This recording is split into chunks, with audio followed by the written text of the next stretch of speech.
the Lord. Praise to you, Lord Jesus Christ. Good morning, my dear brothers and sisters. How are you today? We have such a nice weather outside.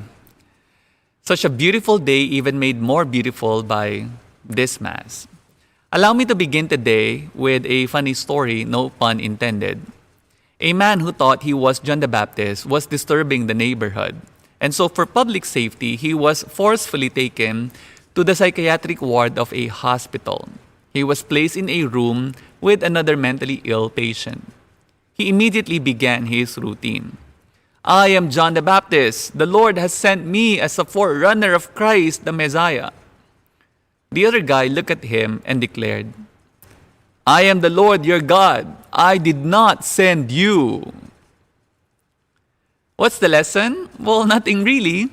But I chose this funny story because I feel that this story is focusing on one important figure during Advent season, John the Baptist.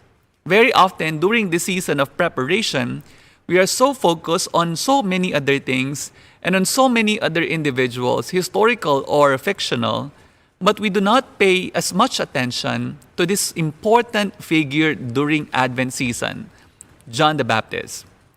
A 3-year-old was helping his mother unpack their nativity set. He announced each piece as he removed its tissue paper wrappings. Here's the donkey, he said. Here's a king and a camel, he added. When he finally got to the tiny infant lying in a manger, he declared, here's baby Jesus in his car seat. We all love nativity scenes. Baby Jesus in the manger, Mary and Joseph hovering reverently over the Holy Child, the shepherds, the wise men, assorted cattle, sheep, and camels, and of course, a donkey. But as someone noted, there's always one person missing from these nativity scenes, John the Baptist. Have you ever seen John the Baptist in any of the nativity scenes? Or in any religious Christmas decor? Or have you seen a lot of images of John the Baptist aside from images of the saints and holy men and women? When louder than any Santa Claus says, ho, ho, ho, we should hear this Advent season, the voice of John the Baptist crying out, repent, the kingdom of heaven is near.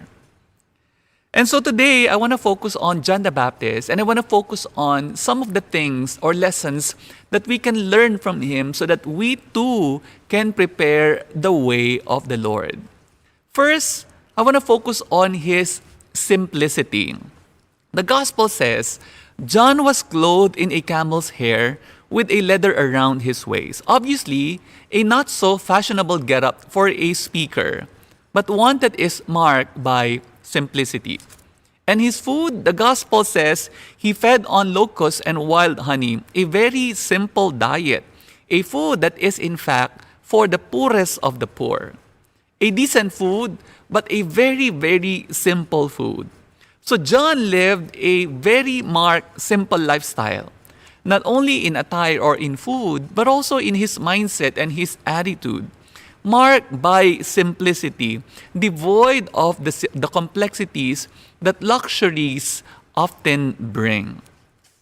Another funny story, no pun intended, a middle-aged woman is having a near-death experience in the operating room.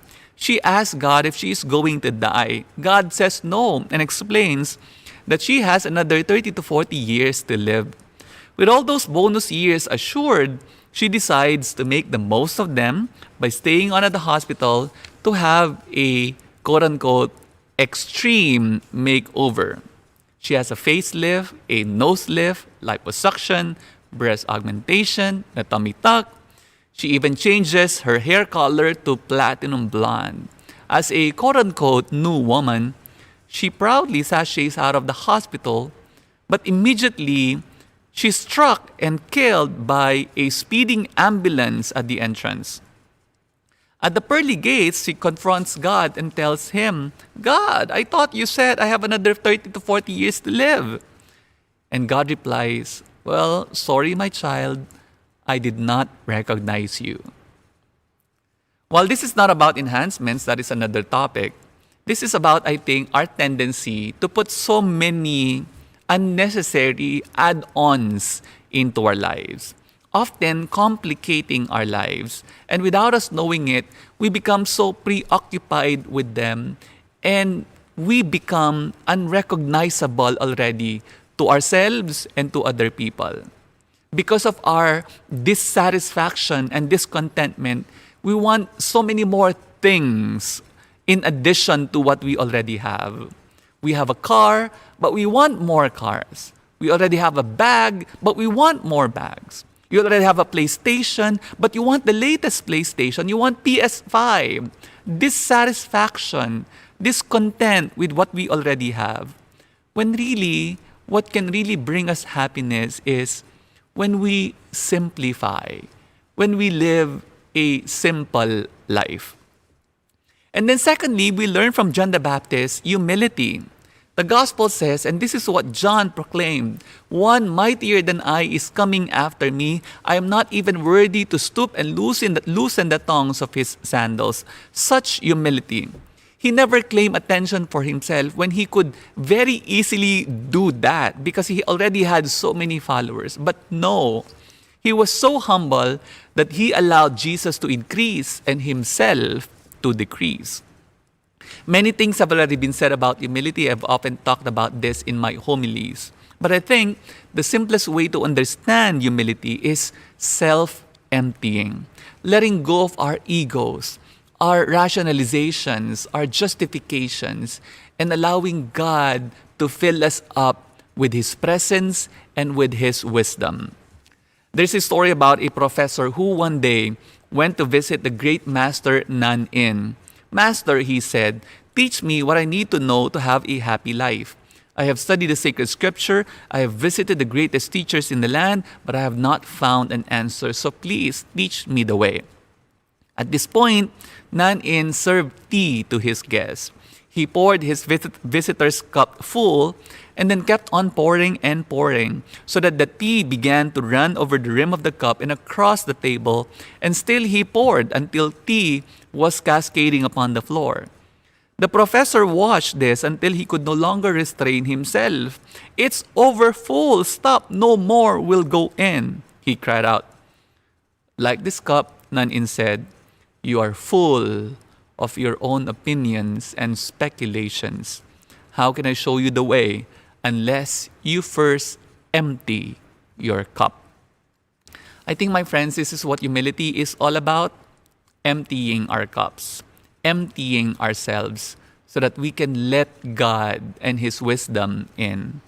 Very often we have the tendency of thinking we are so smart that we think we are smarter than God Himself.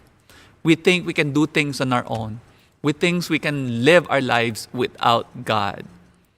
But unless we learn humility, unless we learn how to empty our cups, we can never find God's wisdom and we can never receive Him into our lives.